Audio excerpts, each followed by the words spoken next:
as we continue through the rest of today, things are going to be on the dry side, so it's going to be nice and dry for that tonight as well. So that's some good news. In terms of temperatures this morning, it's not as cold as yesterday, so if you don't like the real bitter cold, you're going to like this morning, as we are looking at numbers that are above average. We're at 26 degrees right now in Jarrettsville. It's 29 in Elkton this morning. We're looking at 30 in Elk Ridge. It's 28 in Edgewood, and we're at 26 in Fredericktown this morning. Oxford, good morning to you. You're coming in right around 25. With this, you still do need to bundle up, especially as you head out and about this morning. As we head more towards the afternoon, temperatures are going to be a little bit above where we should be. Very ironic, being that today is going to be the first day of winter. And I say going to be because at 5:44, that's when that happens. Radar and satellite composite, not picking up on a whole lot this morning in terms of the rain, but we do have some satellite out there, and satellite, that's the indication of those clouds coming in across the area this morning, and that's going to be the scenario. We'll have a little bit of sunshine in here, but not as much sunshine as we had yesterday. We had abundant sunshine, absolutely beautiful out there. Hopefully you were able to enjoy it,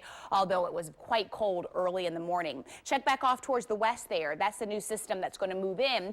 That's the system that's going to continue to bring some clouds into the area as we head more towards tomorrow. But I do believe it's going to be a dry system, a dry front that works its way in here. So the only moisture that we will get, again, will be coming in here in the form of clouds as we move through the day. And then after that, we'll start to rebound and get more sunshine back into the picture for us. So that's going to be the scenario over the next 2 days. So today and also tomorrow. And then by Friday, we're going to have more sunshine by that time. Then we'll have another front that moves in here as we head towards Saturday. So at this point, it looks like Christmas Eve could be more on the wet side of things, and Christmas Day could be on the dry side, so that gives you some time to get out there and play with those toys. Check out this, what we have on the day planner for today. So again, a cold start to the morning. Temperature is just a little bit above normal, and that high temperature coming in at 46 when we should be right around 44 degrees for this time of the year. This is what it looks like. So I'll take you to Christmas Eve, where we do have the rain, and then Sunday, Christmas Day, looks to be dry.